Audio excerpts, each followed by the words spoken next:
Hi there, gorgeous! Welcome back to another historically accurate video. In today's tutorial, I'm going to be showing you the 1970s, specifically the punk era. To start this look, I'm applying an eyeshadow primer. This is the one from Urban Decay, and I will be using this eyeshadow, MAC's Typographic, in a majority of today's look. First thing I'm doing is mapping out the graphic lines for the extreme cat eye look that we're going to be creating. Punk makeup was bold and very artistic. The eyes were heavily exaggerated, usually in a cat eye shape with wings that extended out past the outer corners of the eyes to the temples. When you're starting out with a look like this, it is best to map out your pattern with an eyeshadow and go very lightly in the lines, and this makes it easier to wipe away any mistakes that you may make when you are creating your pattern. Bold colors were often used, and lines were also drawn out from the eyes and the brows to create a geometric shape. And now that I've got a good handle on how I want the upper lid to be, I'm going to bring that color down into the inner corners of the eye and create a point there. And by the way, the brush that I have been using to map out the lines is the MAC 263. It's an angled brush that you typically use for your brows, but it worked really well like this too. For the lower lash line, I needed something a little bit more defined, so I went in with an eyeliner brush from Sigma, and I did wet it with the eyeshadow applied onto the brush, and I used this to sharpen up the inner corners, create more of a point there, and also line the entire length of the lower lash line. And then once I had lined the lower lash line, I connected it back to the outer wing on the outer corners of both eyes. Most people I've talked to in the past about punk makeup generally associate it with the grunge look, and it is not grunge at all.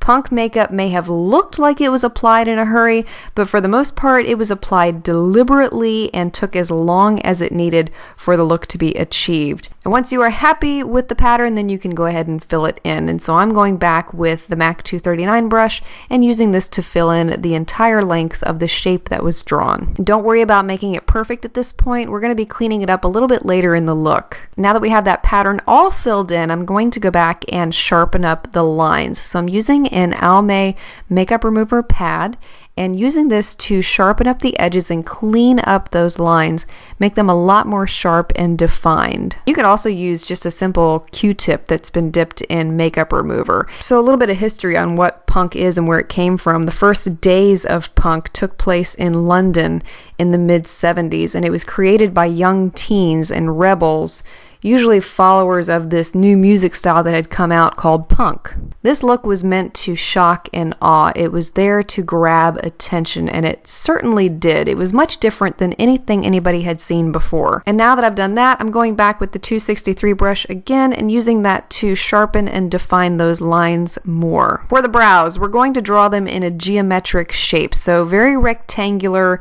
very straight, and we're going to extend these out past the temple also. When I was looking through pictures of punk makeup, I noticed that they either did not fill in their brows at all, or they were very thin, sharp lines that were straight and rectangular. To finish the eyes, I'm applying a simple mascara. I know, no falsies, but I really don't need them because I think my eyes stand out on their own here.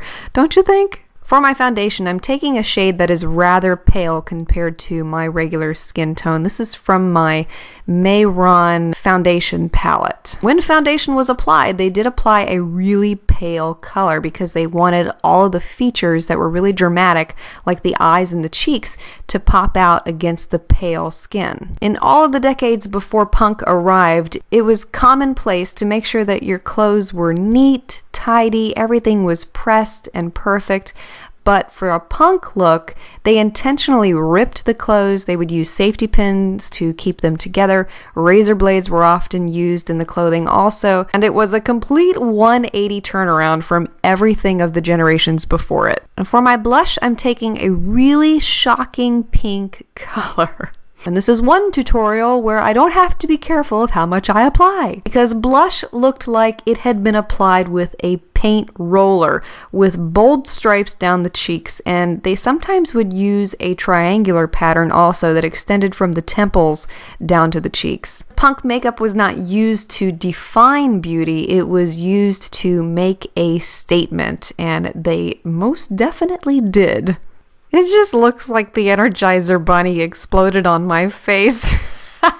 Lips were mainly red or black. Now, I don't have a black lipstick, but I did want to do black lips. So I'm going back with the same eyeshadow that we have been using, and I'm applying this over a lip balm that I already have on my lips. And I'm going to continue to build this color up on the lips until I get a really dark black pigment. One of the other defining features of punk is that they would accentuate the Cupid's bow and draw very defined points at the top.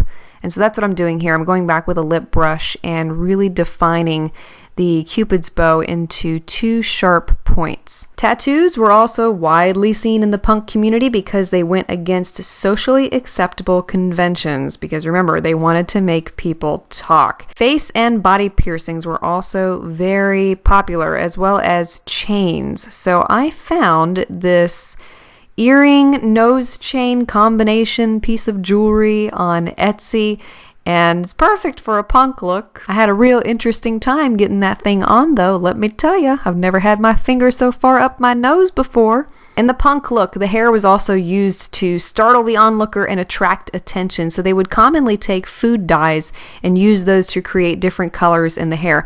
I'm using a wig here. This is a black wig with cranberry highlights in it. Hair was spiked as high as possible. They would take sugar and water solutions. Sometimes they would use gelatin. They would use glue, hairsprays, hair gel, you name it. Anything that they could use to get it to spike up, they did. I hope that you enjoyed today's trip, and let me know where you would like to see the time machine travel to next.